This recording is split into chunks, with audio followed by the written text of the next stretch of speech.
What I would say very simply is that those of us who are born with this pigmentation have certain privileges, things we can take for granted.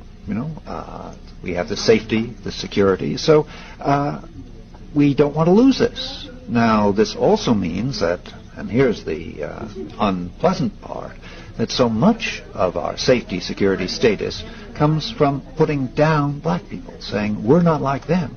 We're Europeans. We're more highly evolved. We've got talents they don't have. And that's where you get, the flip side of this, which really is the ugly side of racism.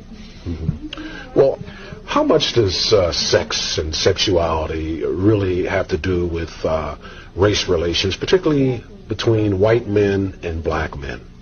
Well, if you take white men and black men, let's take it two ways. Okay.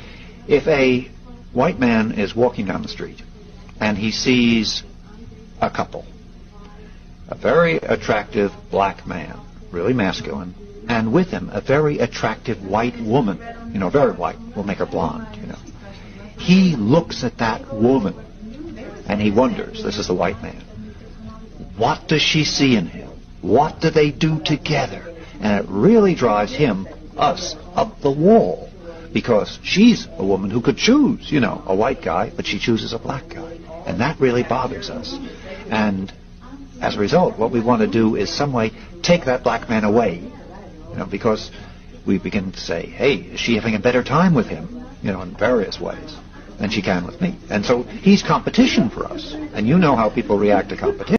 But typically a lot of white men are really insecure whenever you talk about you've ever dated a black man or something. They get so insecure about it. They say you're contaminated and stuff.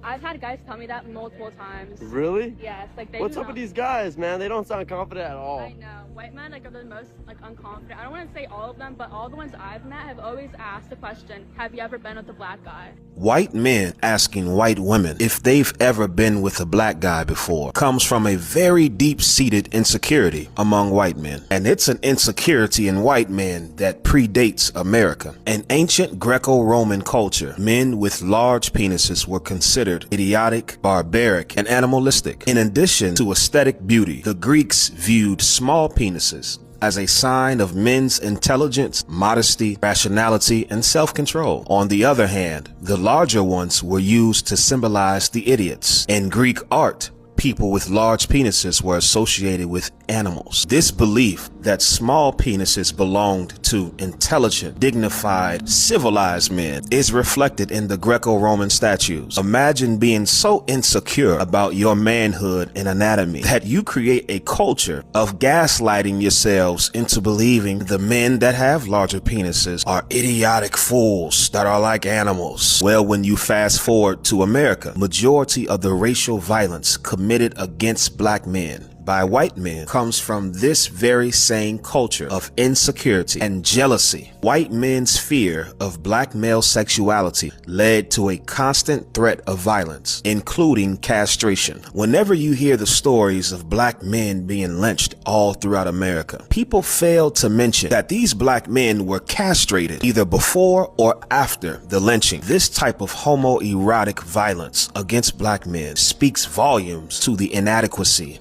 and the jealousy and desire that resides deep within white men. So whenever you hear a white man ask if you've ever been with a black guy, that's why he's asking.